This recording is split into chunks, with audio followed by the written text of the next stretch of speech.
Muy buenas, profesora. Hoy mi grupo va a presentar las propuestas del candidato Manuel Loaiza y Pedro Gómez. Los integrantes son Cipión Rivera Delia, Yo Rodríguez Sandoval Nicolás, Ortiz Torres Magarey, Ciliani Millán Rafael. Muy bien, comencemos.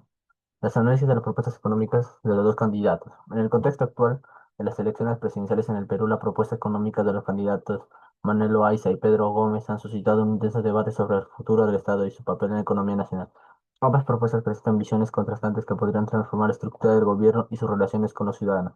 Este análisis examina en detalle las medidas propuestas por cada candidato, considerando sus implicaciones en la gobernanza, la autonomía económica y la estabilidad del país, así como los riesgos potenciales que podrían derivarse de su implementación.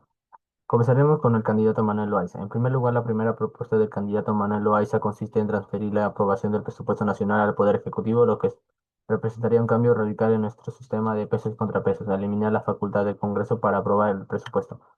Se debería uno de los mecanismos fundamentales de control sobre el gasto público. Un claro ejemplo de los riesgos que esto conllevaría se observa en el primer gobierno de Alan García, donde la falta de control presupuestario efectivo permite un gasto desmedido que resultó en inflación y una grave crisis económica. Además, es esencial recordar que el artículo 43 de la Constitución establece el principio de separación de poderes precisamente para evitar la concentración de facultades en una sola instancia. En segundo, la segunda propuesta de Loaiza busca proteger al Ejecutivo de la misma de crear impuestos sin aprobación legislativa, lo cual violaría el principio de legalidad tributaria consagrada en el artículo 74 de la Constitución. Este escenario recuerda el caso de Argentina en 2002, donde el intento de la de Cristina Fernández de establecer un impuesto por decreto generó incertidumbre jurídica, fuga, capitales y desaceleración económica. En el contexto peruano, esta medida afectaría especialmente a las micro y pequeñas empresas, con el motor, que son el motor de nuestra economía y requieren estabilidad normativa para prosperar. Por lo tanto, esta propuesta puede generar un clima de desconfianza que perjudicaría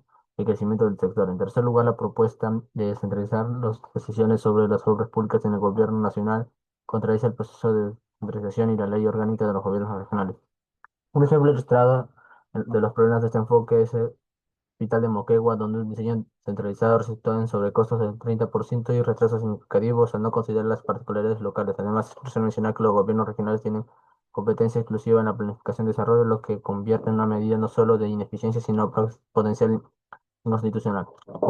Seguimos con el candidato Pedro Gómez. Para comenzar, la primera propuesta del candidato consiste en obligar al Banco Central de Reserva a incrementar la emisión monetaria sin retirar billetes en circulación. Esta medida afectaría directamente la autonomía del BCR, un principio consagrado en el artículo 84 de la Constitución peruana, cuyo objetivo es garantizar la estabilidad monetaria. Un caso reciente ilustrado de las posibles consecuencias de tal intervención es el de Turquía en el 2022, donde la inserción política del Banco Central provocó una inflación del 85% y una derivación del 40% en la lira turca. Además, la ley orgánica del BCR prohíbe explícitamente ese tipo de intervenciones, ya que considera como evidencia Argentina en 2023 con una inflación del 111%. Tales acciones cuestionan gravemente el control de precios y erosión del poder adquisitivo en la población.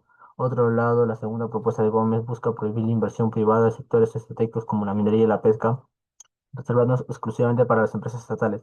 Esta iniciación no solo contraviene el principio de economía de sociedad de mercado establecido del artículo 58 de la Constitución, sino que también ignora la estructura descentralizada del Estado peruano. Un ejemplo claro de los efectos negativos de esta medida se observa en México, donde la resistencia de inversión privada en el sector energético llevaron a una reducción del 38% de las inversiones extranjeras y un aumento del 82% de los costos operativos de Pemex.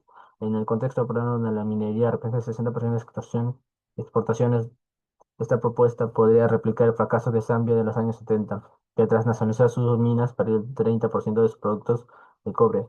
Por último, tercera propuesta establece controles de precios en los alimentos, desconoce el funcionamiento natural del mercado basado en la oferta y la demanda, un principio protegido por el artículo 61 de la Constitución. En el caso de Venezuela, resulta ilustrativo, ya que los controles de precios llevaron al 74% de los productos básicos a desaparecer de los mercados formales y generando escasez crónica en mercados paralelos con precios 10 veces superiores a los oficiales.